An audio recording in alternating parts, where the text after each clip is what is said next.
I'd like to thank you all for being here this morning. Before we get rolling, we do have Brother Eric Graham with us to lead us in our invocation, and Commissioner McCam, the pledges, please. Father God, we are thankful for your goodness to us, and we just don't want to take that just take it lightly, Lord. I pray that we would each recognize that every good and perfect gift comes from you. The blessings that we have in our community, Lord, they're yours. I pray that we would constantly be God conscious, that we would remain blessable, and that we would recognize wherever blessing comes from. Lord, we thank you for our leaders. We thank you for the wisdom that you give them. Thank you for our public servants. Pray that you just continue to give them that wisdom. And thank you for our peace officers, that you would just grant them safety and discernment. And we just thank you again for the way of life we have here in Henderson County, the state of Texas. We pray that you just continue to bless us with that. We'll continue to honor you with it. In Jesus' name we pray. Amen. Amen. I pledge allegiance to the flag of the United States of America and to the republic for which it stands, one nation, under God, indivisible, with liberty and justice for all. Honor the Texas flag. I pledge allegiance to Texas, one state, under God, one and indivisible. Brother Graham, thank you.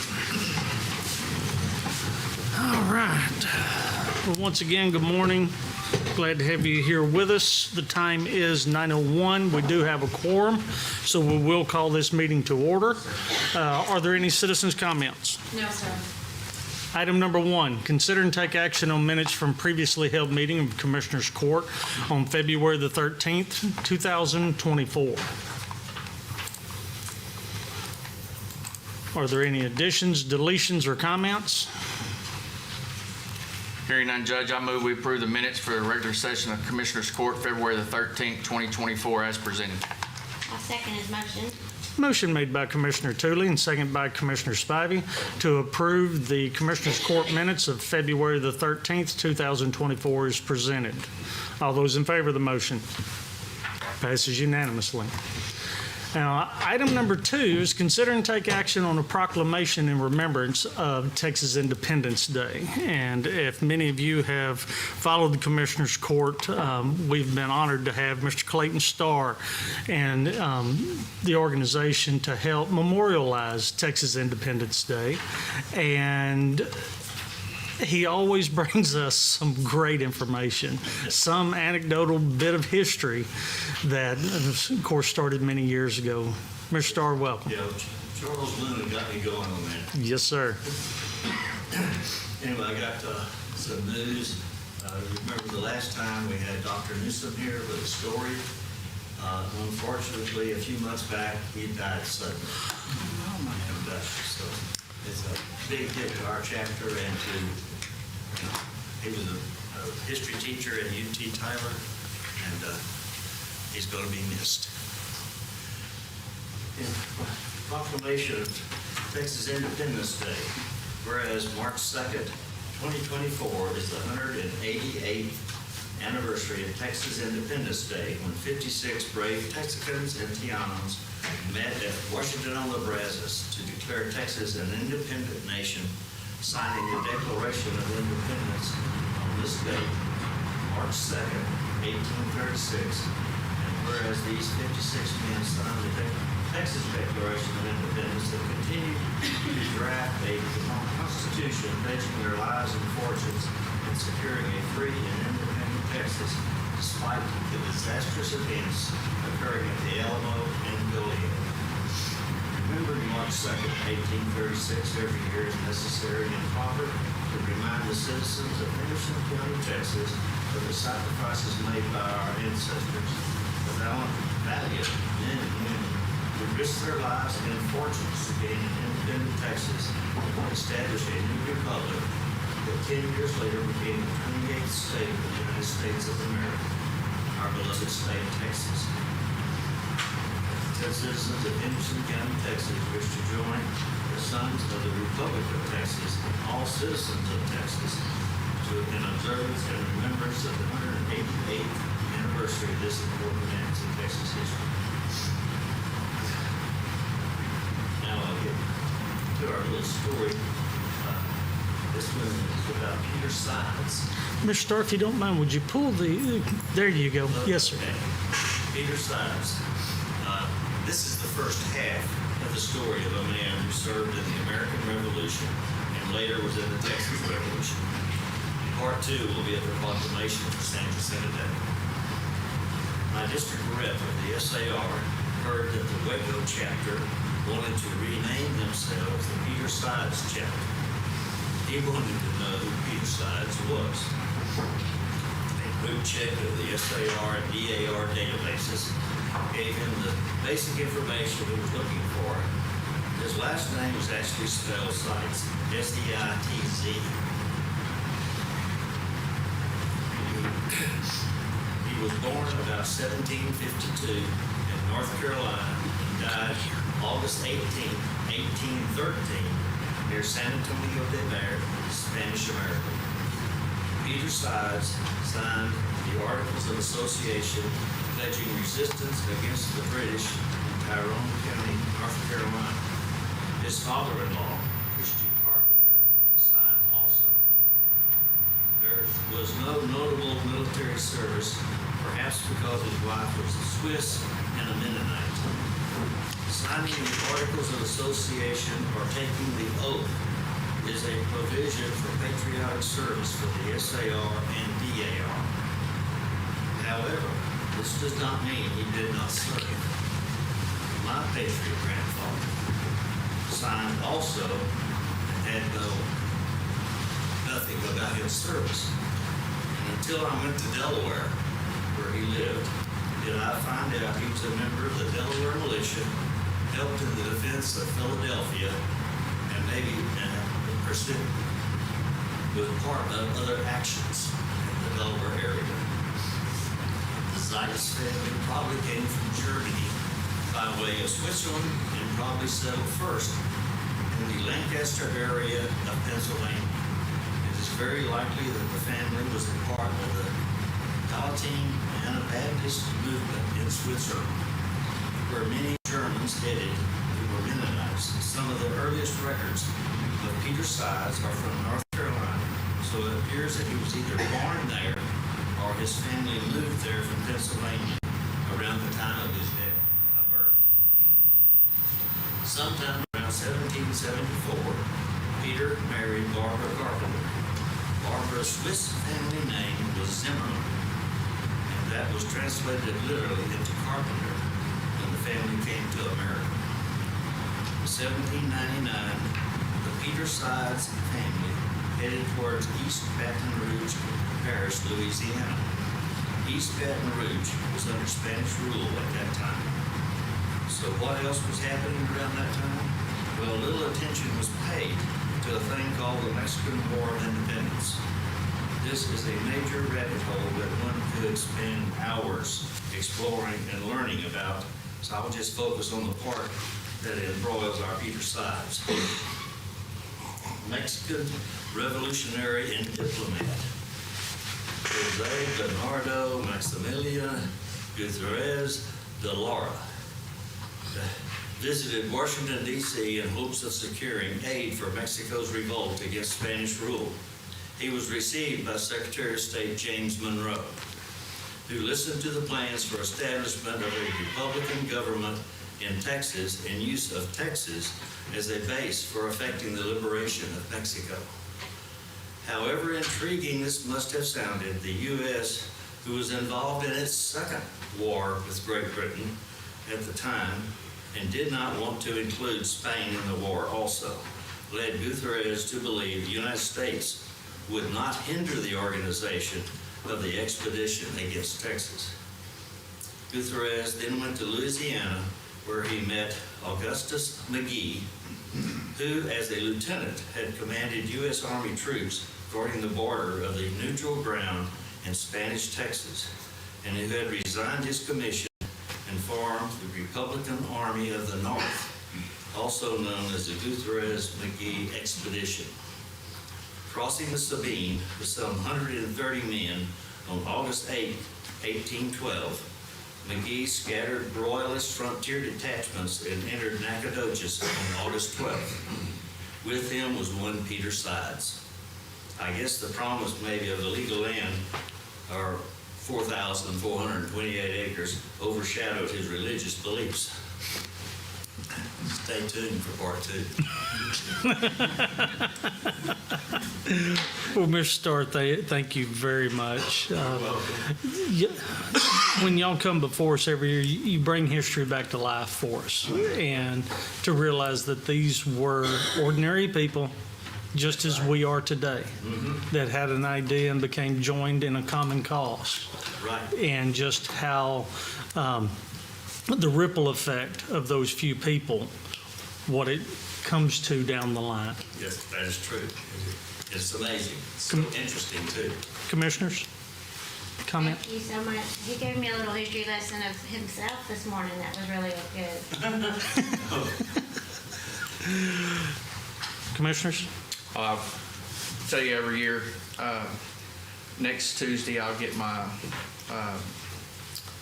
Texas history lesson on the phone about 7 o'clock. My daughter's a certified Texas history teacher, so she'll be calling me and giving me some history before we go. So didn't make good grades in history, but we appreciate what you do and bringing it back to life here in Henderson County. So thank you. Try to keep Texas history especially alive. Right.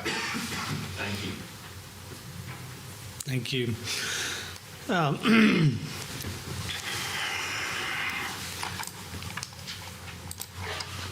The next item is item number 3, which is consider and take action to recognize February of 2024 as teen, pardon? Do we need to motion to? Oh, excuse me. Thank you very much. Do we have a motion on the proclamation? So moved to approve. I'll second the motion. Motion made by Commissioner Tooley and second by Commissioner Richardson to proclaim on the proclamation in remembrance of the Texas Independence Day. All those in favor of the motion? Passes unanimously. Thank you. Now, item number 3, consider and take action in recognition of February 2024 as Teen Dating Violence Awareness Month. And with us this morning, we have some individuals that are very much involved in these very instances. And we have Ms. Kathy Arnold with us, and Leslie Saunders, and Ginger? Yeah. And would y'all like to come forward and speak on this subject? We do this, these proclamations in recognition to help raise awareness. We have the proclamation here that we can read. Is there any additional information we would like to add to this through testimony?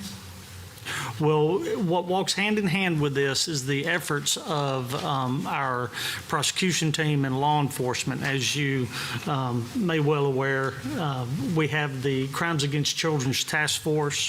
One of the great things about Henderson County is all of the organizations that come together, nonprofit, as I mentioned, our electeds as well, to support our children. And this is just one more step in that. And I do want to recognize the efforts of our the Crisis Center and the Help Center and everyone that is involved in that. So if there is no one wishing to speak toward it, we will move to the proclamation. And it says, whereas nearly 1.5 million high school students nationwide experience physical abuse from a dating partner in a single year. 1 in 10 high school students have been purposefully hit, slapped, or physically hurt by a boyfriend or girlfriend. And whereas 1 in 3 adolescents in the United States is a victim of physical, emotional, or verbal abuse from a dating partner, 1 in 3 teenage girls ages 14 to 17 report knowing someone their age who has been hit or beaten by a boyfriend, a figure that far exceeds victimization rates for other types of violence affecting youth. And whereas only 33% of teens who are in an abusive relationship ever tell anyone about the abuse, and 81% of parents surveyed either believe teen dating violence is not an issue or admit they do not know if it is one. And whereas victimization increases teens' risk of injury, substance abuse, eating disorders, unwanted pregnancy, and suicide. And whereas 50% of young people who experience rape or physical or sexual abuse will attempt to commit suicide. And whereas it is essential to raise community awareness and to provide training for teachers, counselors, and school staff so they better recognize when youth are exhibiting signs of dating violence. Now, therefore be it resolved that the Henderson County Commissioners Court does hereby recognize February 2024 as Teen Dating Violence Awareness Month and urges citizens to join the East Texas Crisis Center and the Henderson County Help Center in promoting healthy teen relationships, calling upon youth and adults to observe teen dating violence awareness with activities and conversation about respectful and nonviolent relationships in their homes, schools, and communities. Therefore, will be approved this day by the Henderson County Commissioners Court of February 27th, 2024. Court comments? I would like to say a comment. I was researching this last night because I have 3 daughters and it's very alarming of these numbers. And I read an article that said a healthy relationship requires communication, safety, trust, and respect. Teaching children and young people about healthy relationship and consent should start early with age-appropriate messages through childhood and teen years. Young people learn about relationships from those around them, so it's very important to make a good role model with healthy relationships when you're around children. I was just going to say they have loveisrespect.org to help kids that need more help. I just did some research, thought I'd share that. Well said. Commissioners? I was just gonna say, we got 1 month out here, February, for awareness. It ought to be all 12 months out here.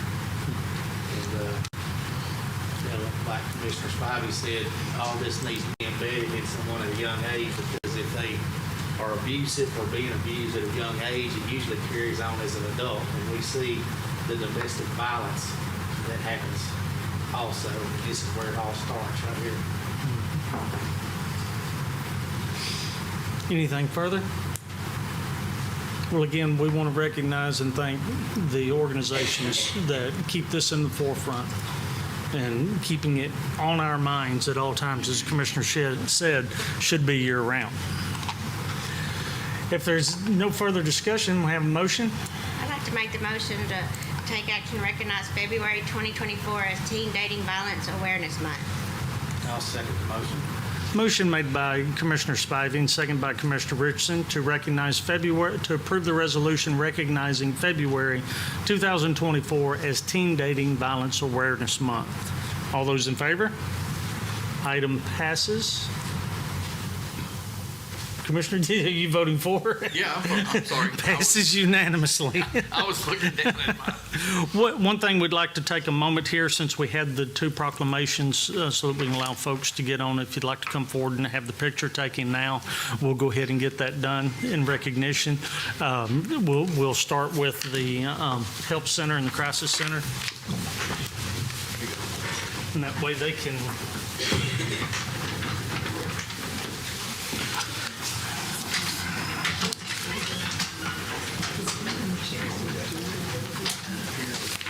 sign.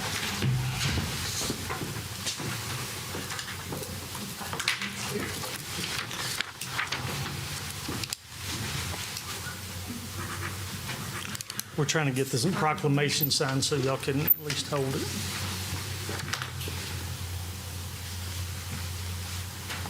There you go.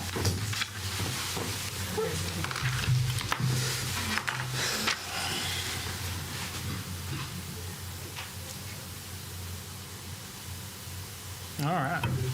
Thank you, ladies. We appreciate y'all very much. Mr. Starr? Oh, here you go. If you want to come up here.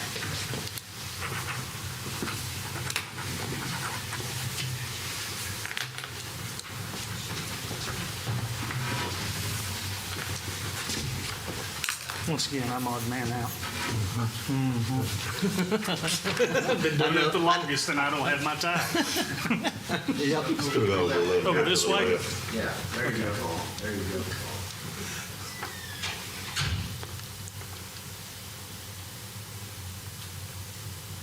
No, Thank you. appreciate you. We'll be back you'll be back in a Thank you month, so right? much. Be back in a month, Yeah, in April. in April. That's right. Yeah, I know, that's what we've been battling this entire time. Okay.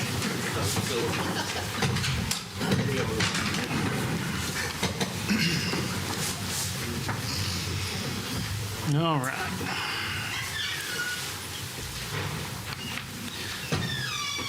Apologize for the technical difficulties.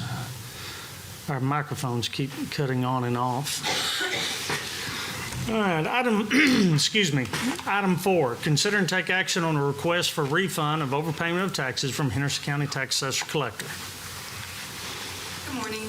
Good morning. I have 15 refund checks for court approval totaling $95,018.31. Court, questions, comments? She answered my questions before court. Well, I heard it grown out there, but most of these are where they've double paid taxes. So a lot of the overpayments are due to the SB 12, which has to do with the compression of the MCR rate. Basically, For the court, the audience may not know what an Oh. MCR rate is. maximum compression rate has to do with the schools. So basically, their frozen value for their taxes for the ISD refroze at a lower amount, and they may not have been aware of it before they sent in their payment. So then we have to send them their money back. It appears that the majority of these are that Yes, sir. and not a double payment. Yes. Okay. Court, further questions, comments? Hearing none, entertain a motion. I'll make the motion. I'll second the motion. Motion made by Commissioner McCam, second by Commissioner Richardson, to approve the refund of overpayment of taxes from the Henderson County Tax Assessor Collector as presented. Any further discussion? All those in favor? It passes unanimously. Thank you, ma'am. Item number 5, consider and take action on resale deeds of property held in trust with Maybank ISD. Commissioner Tooley, this is in your precinct, and I believe.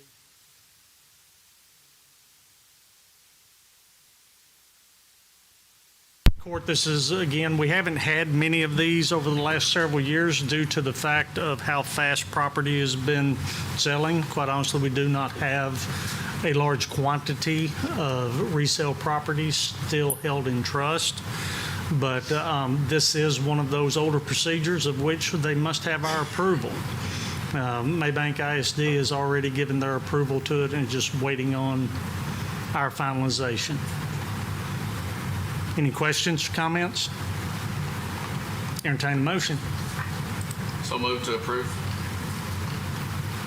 I'll second the motion. Motion made by Commissioner Tooley and second by Commissioner Richardson to approve the resale deeds of property held in trust with Maybank ISD. All those in favor of the motion? Passes unanimously. Item number 6 is consider and take action on request from the 392nd District Court to fill a vacant position. I'm going to pass to Ms. Monk and allow her to discuss on this. I spoke with Judge McKee last week, and one of his key employees has left, and this is going to leave the position vacant for about 3 weeks while the vacation sick time is used up. So we can't go for 3 weeks without staff. You just, a small staff like that, they just don't have that luxury. So we're looking for approval to go ahead and allow him to hire now. He's got somebody in mind, who's quite competent, but we can't do this without the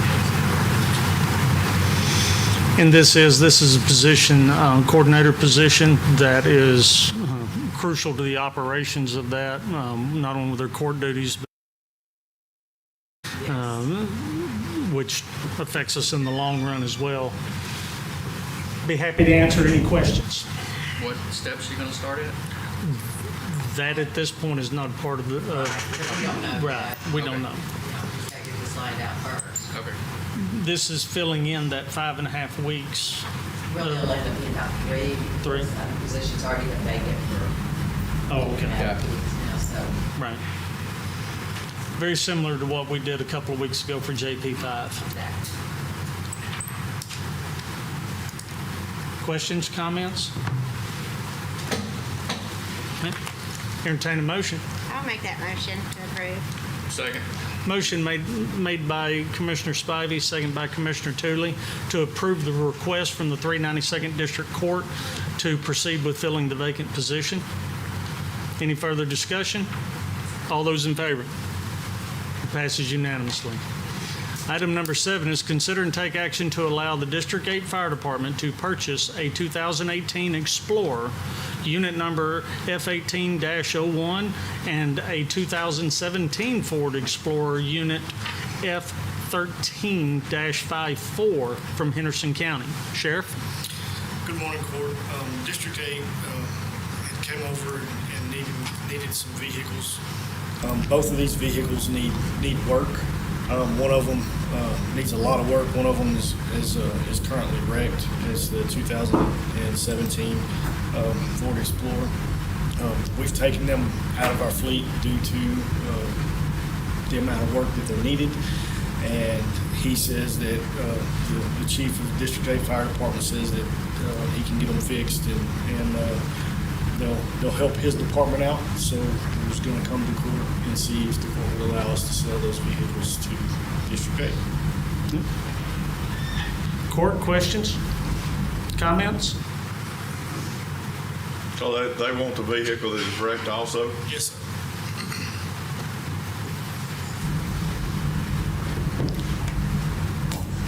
Any other questions or comments? Hearing none, entertain a motion. So I'll make the motion. I'll second the motion. Motion made by Commissioner McCam, second by Commissioner Richardson, to approve the sale of a 2018 Ford Explorer and a 2017 Ford Explorer to District 8 Fire Department. Any further discussion? All those in favor? Passes unanimously.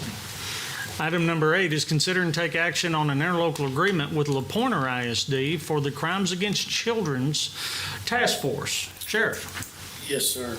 This is basically a renewal. They were a member of the Crimes Against Children Task Force last year, and they wanted to renew for another term. And we actually did this one for 5 years, like we meant to do last time. So, they did use us last year. They had a couple of cases that arose, and we were able to go down and assist them, and they were pleased with the results, and they would like to enter into the agreement again. Questions for the sheriff? Were most of the other ones we did 5 years? Or did we do all? The way when I had a typo in it, in one part of the agreement, I had 5 years, and another part of the agreement, I had 1 year. So some of them are just honoring 5 years, and some of them are getting me to clean it up, so. Does every school district, I know that things have changed, there's policemen at every school now, but does every school district in the county, do they have a police force? No, not all of them. Trinidad does not. The city of Trinidad covers for them. And that is the only one now. Well, Crossroads, but we cover, in our agreement with Crossroads, we cover Crossroads for them.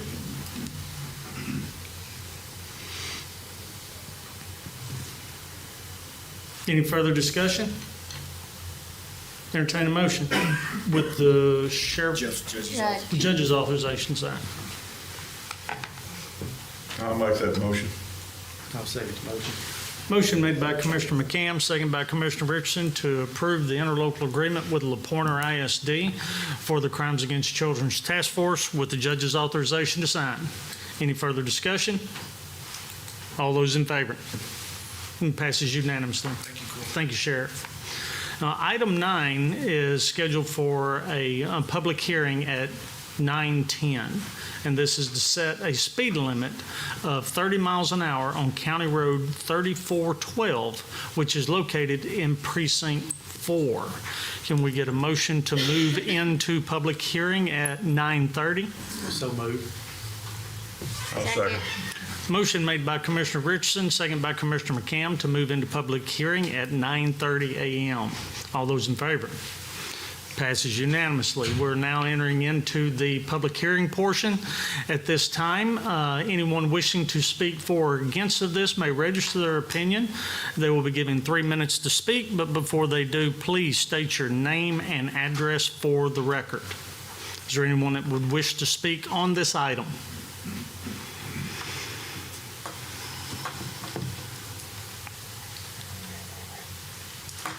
Again, this is your opportunity to speak if you have an opinion on the proposed setting of a speed limit on 3412.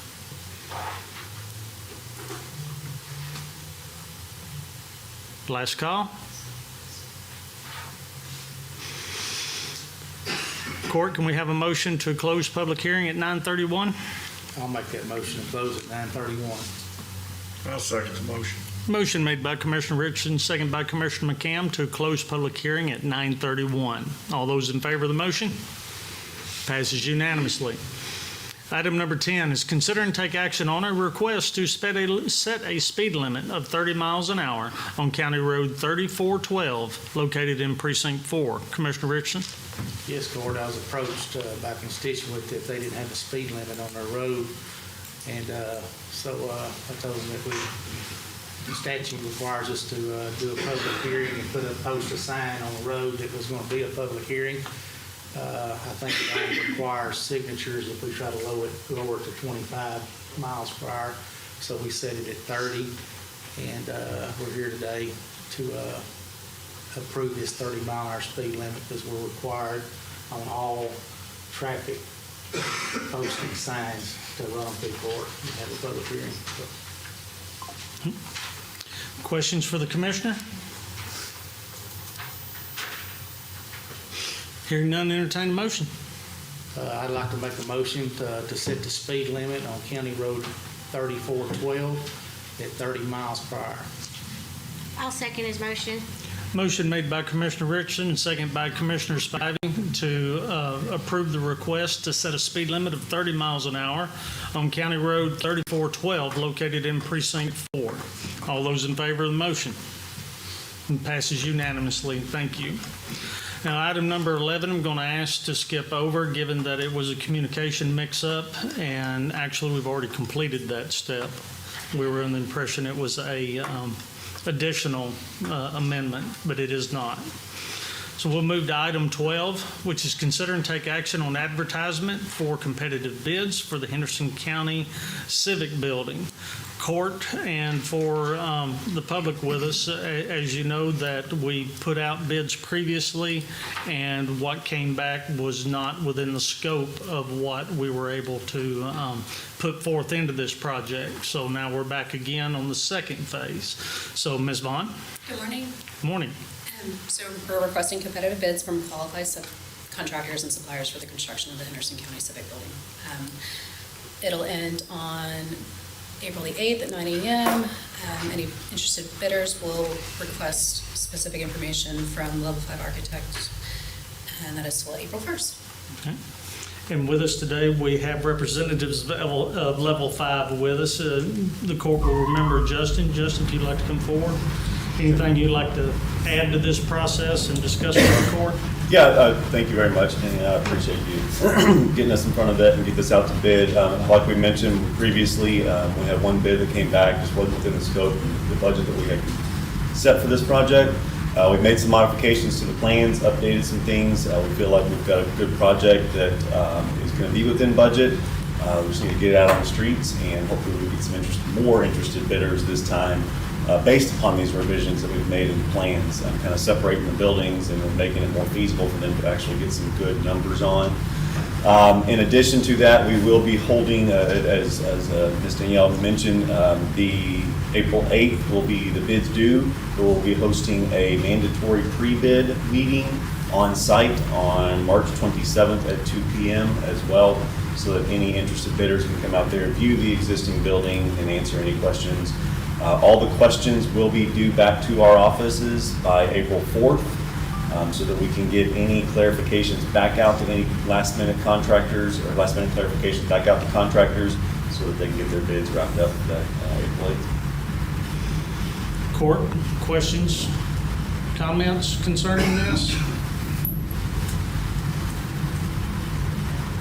Let it get it back out. Yes. For those that aren't familiar with it, this is one of the ARPA funding projects of which we have very strict guidelines or deadlines that we must meet on the funding side of it. We have until the end of this year to have these funds obligated. We have and obligated means a signed contract.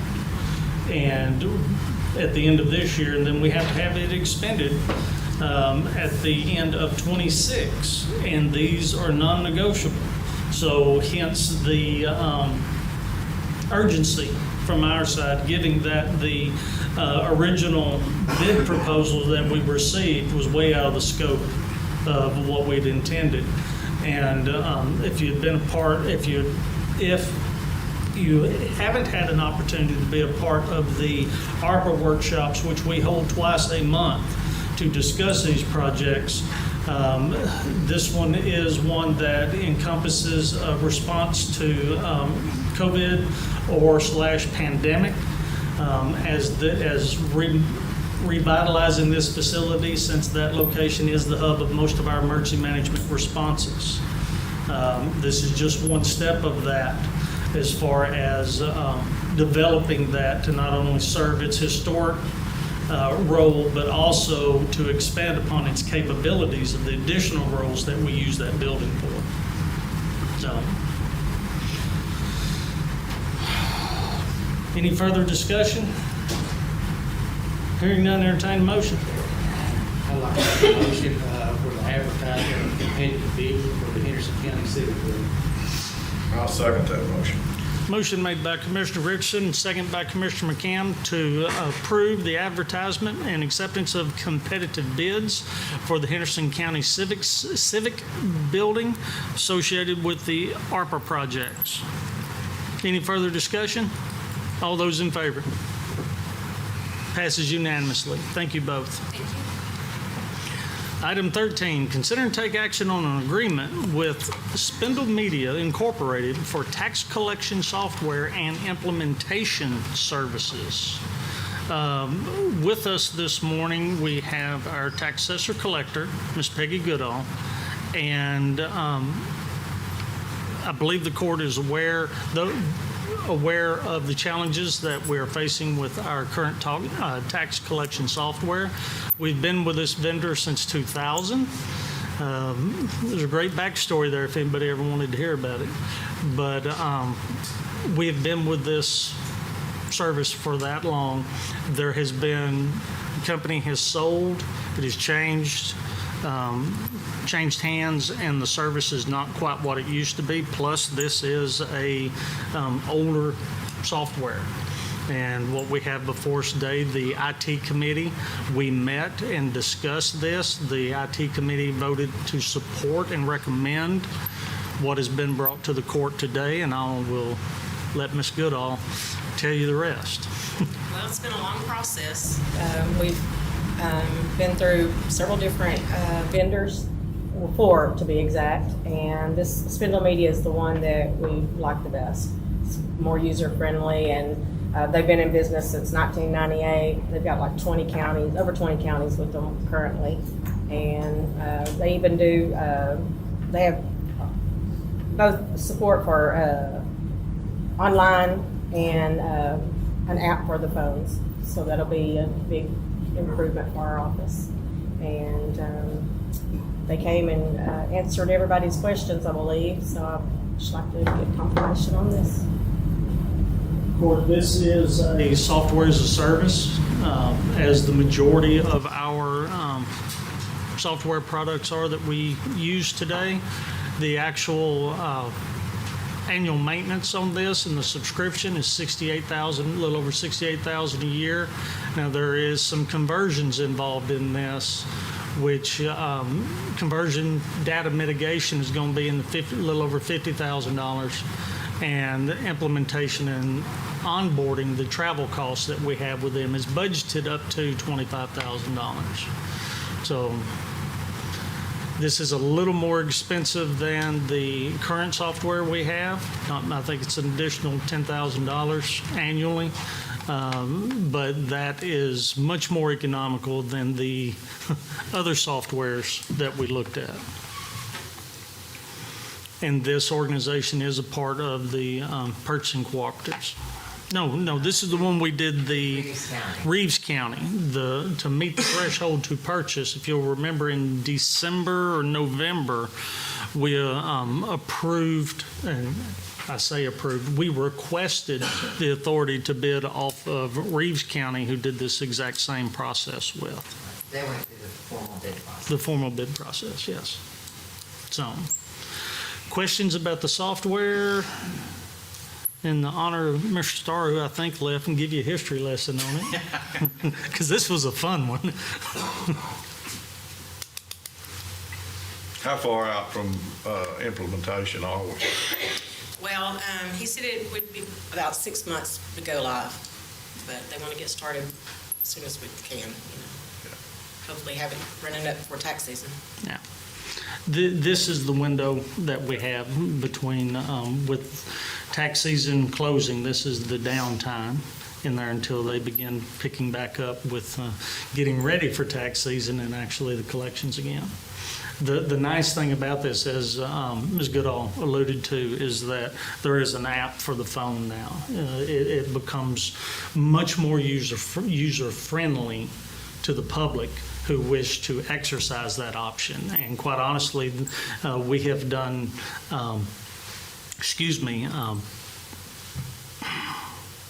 tried to determine what was the most used features on our website, and it is tax payments and reaching the tax office. So this will help. How long is this contract for? This one is 3 years. I believe that's correct.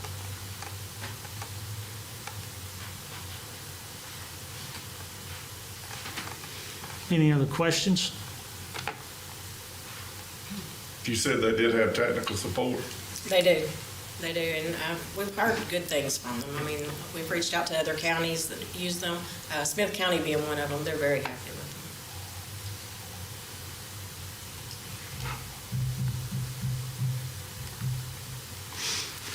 them. Any further questions or comments? Our county attorney has reviewed the document. He gave his blessing to it. So there's nothing further. We'll entertain a motion with the judge's authorization to sign. I'll make that motion with the judge's authorization to sign. Motion made by Commissioner Spivey, second by Commissioner Richardson, to approve the agreement with Spindle Media for tax collection software and implementation services with the county judge's authorization to sign. All those in favor of the motion? Passes unanimously. Thank you, ma'am. Item 14 is receive financial reports, of which we have none. Item 15 is consider and take action on payroll distributions and accounts cash sheets, which we have none. Item 16 is consider and take action on submitted contracts, and we do have one there. The contract that we have here is with VetPro. This is another software as a service application that is used in the processing of out of our Veteran Services Office for veteran claims. It streamlines the process and makes the turnaround time exponentially faster on these.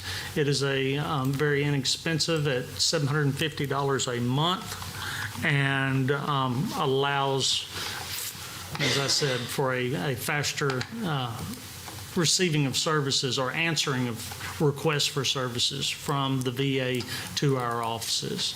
This agreement is a year-to-year, and it is a subscription base.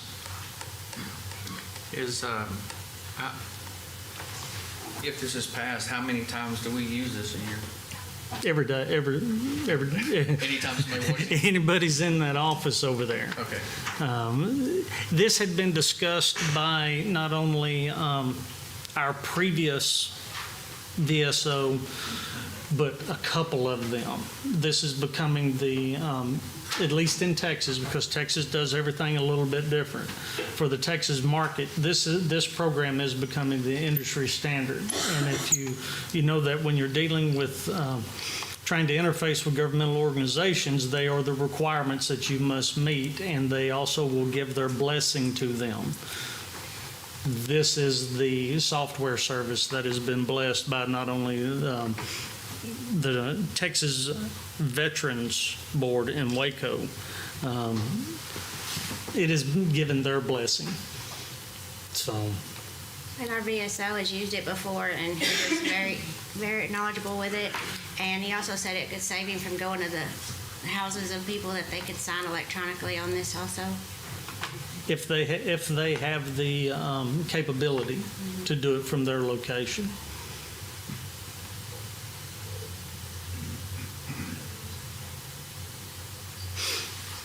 There's no data to migrate or anything. And I'm sorry, I misspoke. It's $475, not $750. Any further discussion? Entertain a motion. I'd like to make that motion to approve. Second. Motion made by Commissioner Richardson, and second by Commissioner Tooley to approve the agreement with VetPro for automated veteran service office software. All those in favor? Passes unanimously. Item 17, consider and take action on right-of-way requests. We got several. Two, a lot in precinct 3 and precinct 4. Okay, we'll start with precinct 2. Commissioner? Yes, this is in the Leisureland subdivision. East Cedar Creek had I believe a sewer line, a new sewer line that they were putting in for 1,500 feet. As you see in the backup, I told him they needed to kind of upgrade their drawing. But they're, anyway, it's a new sewer line going about 1,500 feet from some new build houses that were not in the previous sewer project that Leisureland did. Questions, court? Hearing none, entertain a motion. I move we approve the utility line activity for East Cedar Creek to install a 1,500 feet of low-pressure sewer in the right-of-way at Shady Shores Drive in Lindy Lee with the Commissioner's authorization to sign. I'll second the motion. Motion made by Commissioner Tooley and second by Commissioner McCam to approve the right-of-way agreement with East Cedar Creek Fresh Water Supply District for the installation of 1,500 feet of low-pressure sewer line along Shady Shores and Lindy Lee with the Commissioner's authorization to sign. Any further comments? All those in favor? Passes unanimously. Commissioner McCann. Yeah, I have several. I'm gonna do is one. Okay. These are all Charter Spectrum fiber optic cable. County Road 3520 and 3504. Close to 4,800 feet of underground conduit, 4 pads and 11 vaults. County Road 3607, 3414, 3421, 13,000 feet underground cable.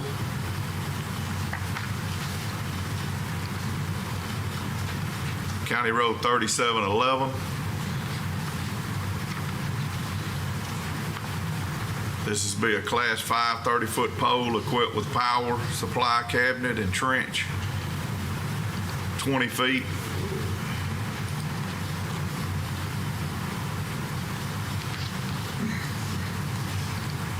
$37.11, $37.13, $38.14, $38.15, $38.16.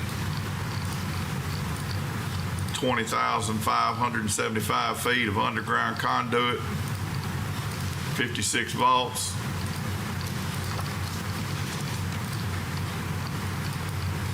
$39.18, $39.19, $39.20, $39.07, $37.15, $37.18. That'll be 51,677 feet of underground cable. 79 volts.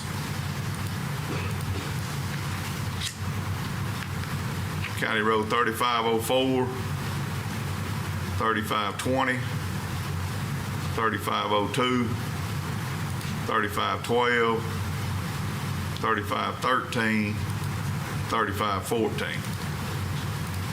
That's another 42,900 feet.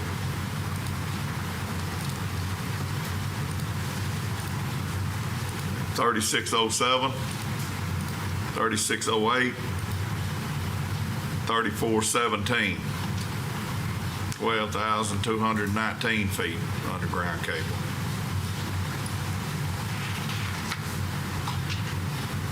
Are there any questions? This is several miles of work. We spoke to some of these guys last week, trying to make sure that they follow the procedures properly. And they told us they'll be working in Henderson County until October probably. So they're laying a lot of miles of cable.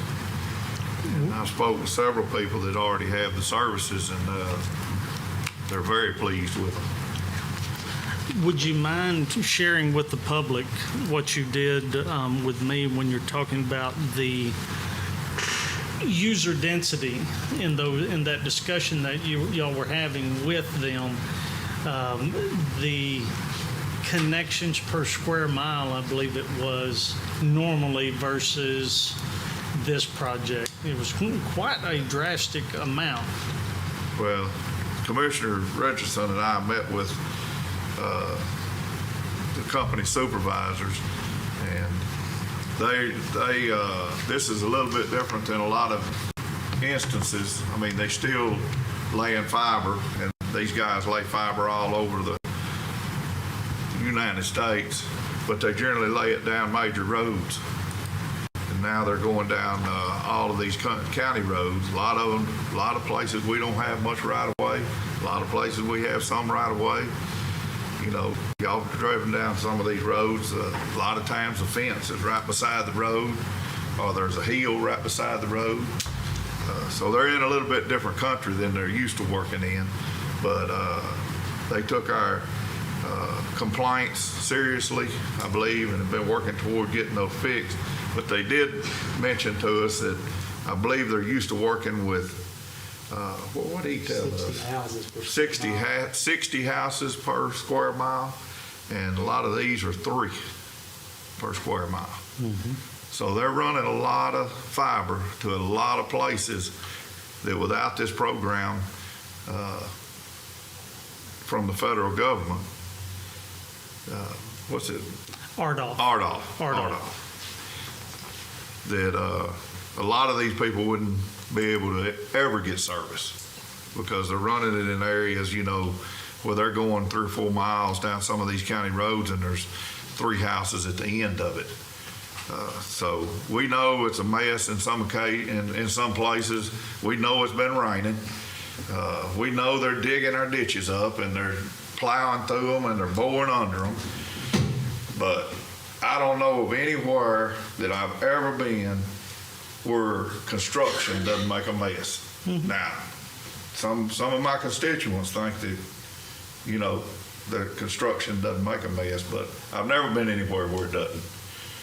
So if we bear with them just for a little while and they adhere to some of the things we talked to them about, in 6 months, I think everybody, or in 8 months, October, I think everybody will have fiber to their house. This is fiber to the house. Have good internet service, and will have forgotten what happened in March. Right. So, I mean, progress is coming, and sometimes it messes the ditches up. But I'm glad it's going to be here. I think most people are glad it's coming. The RDOF program does, when you're looking at return on investment of this scale, when their minimum is 60 to 65 connections per mile, and they may have 3 per mile in rural Henderson County, it really gives you perspective on just what the limiting factor has been for so long. It's that return on investment. And the RDOF program, along with what we have allocated through ARPA to backfill in the areas that are not in RDOF, a couple of years, it will be a drastically different landscape when it comes to broadband communications. So a little ditch work for that, take it any day. Any other discussions? Entertain a motion. I'll make the motion to approve these right-of-way proposed utility line activities for Charter Spectrum with a commissioner's signature. I'll second this motion. Motion made by Commissioner McCam and second by Commissioner Richardson to approve the right-of-way agreements with Charter Spectrum for the installation of fiber optic cable along the aforementioned county roads with the Commissioner's authorization to sign. Any further discussion? All those in favor? Passes unanimously. I have one more from Encore Electric, and it's to place a temporary 12 by 40 foot culvert at 4552 County Road 3710, Athens. Questions? They're going to place a temporary culvert there to give them access to right-of-way where they can work on these lines. Questions for the Commissioner? Entertain a motion. I move that we approve the notice of proposed utility line activity for Encore Electric delivery to place a temporary 12 by 40 foot culvert at 4552 County Road 3710 I'll second the motion. with the commissioner's signature. Motion made by Commissioner McCam and seconded by Commissioner Richardson to approve the right-of-way agreement with Encore Electric Delivery for culvert installation on County Road 3710 with the Commissioner's authorization to sign. All those in favor of the motion? Oppose? Abstain? Passes 4-0 with Commissioner Spivey abstaining.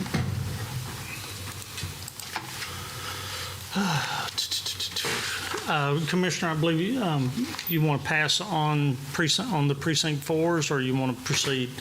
I think I may proceed because they're working on this and they've got a start date of March the 6th. Okay. Joy, did you get any information on them yesterday on floodplain? We'll start the process and then I'll call you up. Yes, please. Please come forward, Ms. Kimbrough.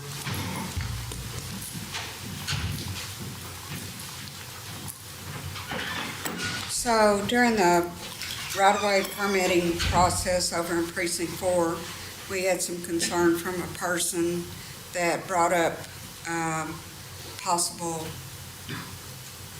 I don't know if you'd call it damage, but obstruction in floodplain areas. We went through the list of county roads in Precinct 4 that might have floodplain crossings in them. There's 2 on 4325, and these were done just very quickly, a cursory look from information we got Friday afternoon. 1 on County Road 4336, 1 on County Road 4834 or near that, and 1 on or near County Road 4341. So we sent this information to the commissioner, and the Charter Spectrum, they agreed to look at our application for floodplain permit, and if they need a permit, they agreed to get those permits by the start date, which it'll be the court's decision whether or not we do the floodplain permit along with the right-of-way permit, or make that a separate agenda item if it's needed. So we have not had the time to go and physically look, which is part of the process. But again, that's generated from a citizen concern. Okay. I think what we talked about is she can actually approve the permit without it going through Commissioner's Court. If the court says that's okay to do, then that's similar to the culvert and bridge permits that are done through the precincts, and it does not require a hearing. It just is mostly for our audit purposes for our ordinance. More or less an administrative approval. Yes, it's an administrative procedure. So we can do that. We bring it up only because it came up. Right.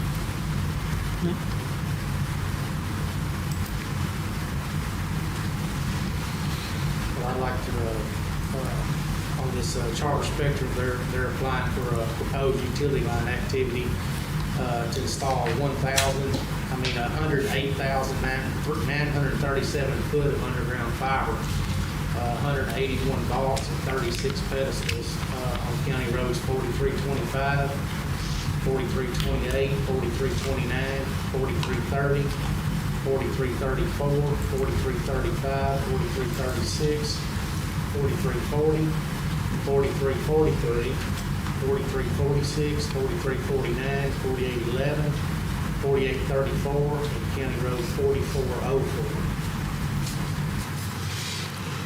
Would you like to approve them contingent upon floodplain Yes, review? They got in their application that they'd like to have a start date of March the 6th. So that would be contingent that they have all their floodplain mapping and stuff done, permit approved by floodplain coordinator. And given that there is a contact, they're required or required to contact the commissioner before they start. That would give some window to be able to verify. Yes, thank you. Any other questions, comments? Are we going to allow her to do it without Commissioner's Court approval on the floodplain? That is a decision of the court, but I believe an administrative process is what we have historically done involving the county right-of-ways. So I see no need not to continue doing that process. Usually when there is an issue that comes up, it comes before the court for an official review. Is that? Correct. That is That's correct. Okay. Entertain a motion. I'd like to make a motion for proposed utility line activity for Charter Spectrum to install the 108,937 foot of underground fiber optic cable, 181 vaults, 36 pedestals on the mentioned roads, with contingency that they have their floodplain permits before March the 6th. With Commissioner's authorization signed. I'll second his motion.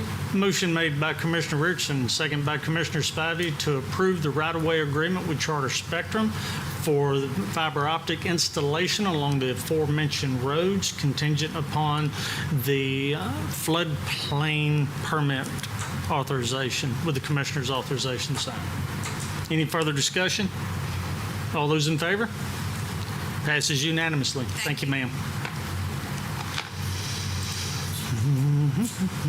Item 18, consider and take action on submitted budget amendments, of which we have none. Item 19, consider and take action on payment of bills, and we have a few. Ms. Carpenter. Yes, sir, there's three sets today. Our first one is from Crescent Heights Water, in the amount of $96,200.90. This is grant funding through CDBG. It is pass-through funding to go toward that project that we've been working on, seems like as long as the communications project. So any questions concerning the $96,290 Entertain a motion. I'd like to make that motion. I'll second the motion. Motion made by Commissioner Spivey and second by Commissioner McCam to approve the Crescent Heights water bills in the amount of $96,200.90 as presented. All those in favor? Passes unanimously. For fiscal year 2023, the amount of $10,034.95. Commissioner Spivey, questions? No questions, Judge. Commissioner Tooley? I have none. Commissioner McCam? All right. Commissioner Richardson? No questions, Judge. Entertain a motion. I'd like to make a motion to approve the fiscal year 2023 bills with an amount of $10,034.95 as presented. I'll second his motion. Motion made by Commissioner Richardson and second by Commissioner Spivey to approve the 2023 bills in the amount of $10,034.95 as presented. All those in favor? Passes unanimously. For the fiscal year 2024, in the amount of $373,757.42. Commissioner Spivey, questions? No questions, Judge. Commissioner Tooley? I have none. Commissioner McCam? None. Commissioner Richardson? No questions, Judge. Entertain a motion. I'd like to make a motion to approve the fiscal year 2024 bills in the amount of $373,757.42 as presented. I'll second his motion. Motion made by Commissioner Richardson, second by Commissioner Spivey to approve the fiscal year 2024 bills in the amount of $373,757.42 as presented. All those in favor of the motion? Passes unanimously. Item 20. Consider and take action on presented plats or submitted plats. We have one in precinct 2 and all fees are paid. Commissioner Tooley? Yes, this is the normal replat in the Pinnacle Club for taking 2 lots and combining them into one. And the POA has signed off on this to saying that they're in agreements and along with the floodplain and all necessary signatures. Questions for the commissioner? Entertain a motion. Judge, I move we approve the replat for Red Bridge Cove, replatting lots 69R and 70R into 69-R1 for filing purposes only. I'll second this motion.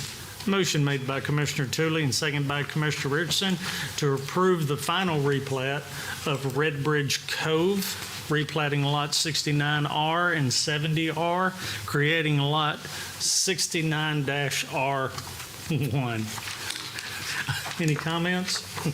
Third time's a charm, right? I hope so. All those in favor for filing purposes only, sorry. Passes unanimously.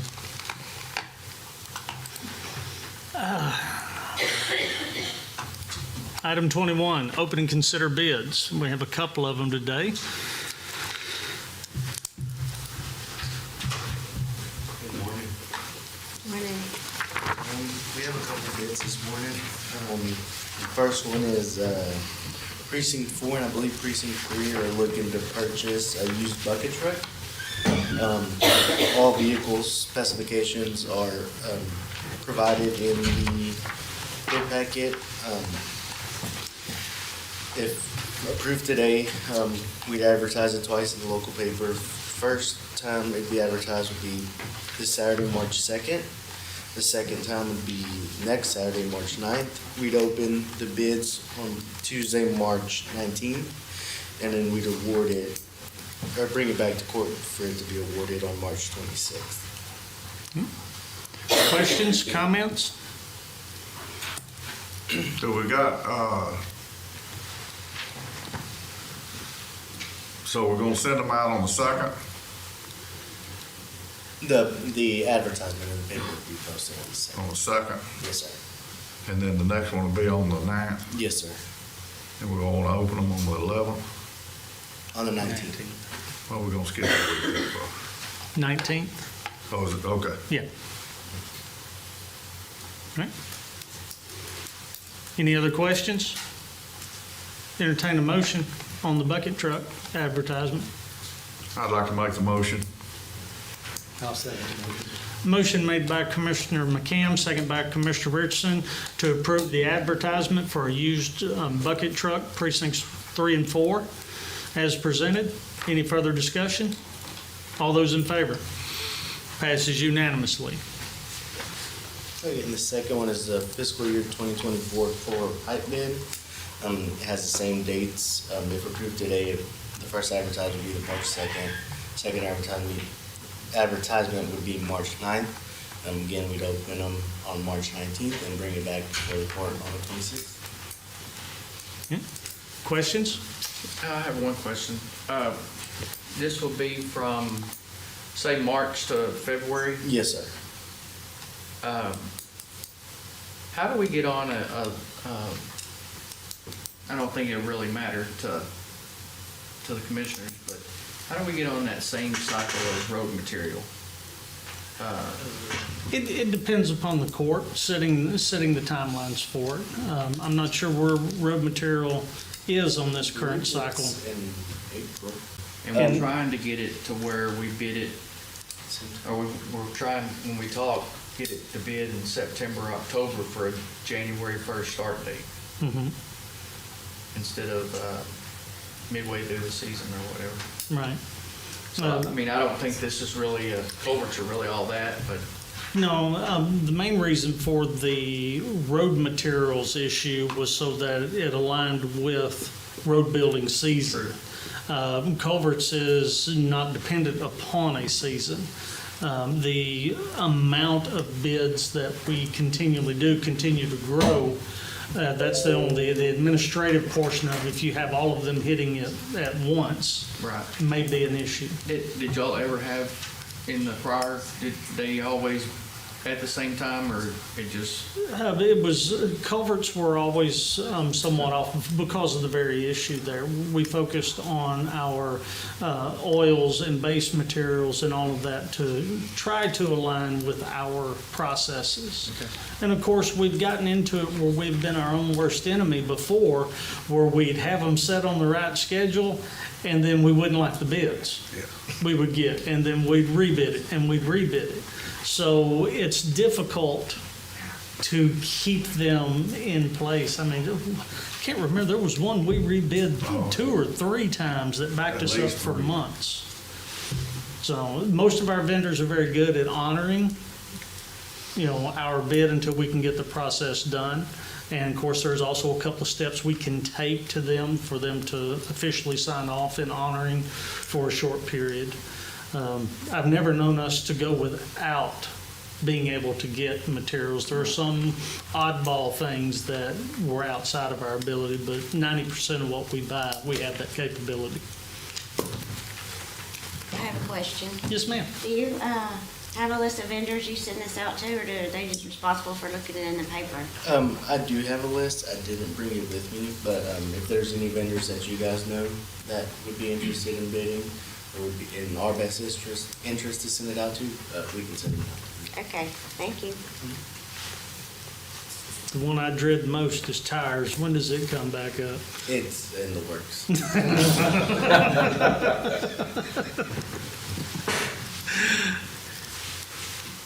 Any further discussion concerning the culvert bid? Entertain a motion. So moved to approve. I'll second the motion. Motion made by Commissioner Tooley and second by Commissioner McCam to approve the culvert bid as presented for advertisement. Any further discussion? All those in favor? Passes unanimously. Thank you, sir. That brings us to item 22, which is consider and take action to adjourn. So moved. Second. A motion made by Commissioner Tooley and second by Commissioner McCam to adjourn at 10:14. All those in favor? Passes unanimously. We'll take about a 10-minute break before we return.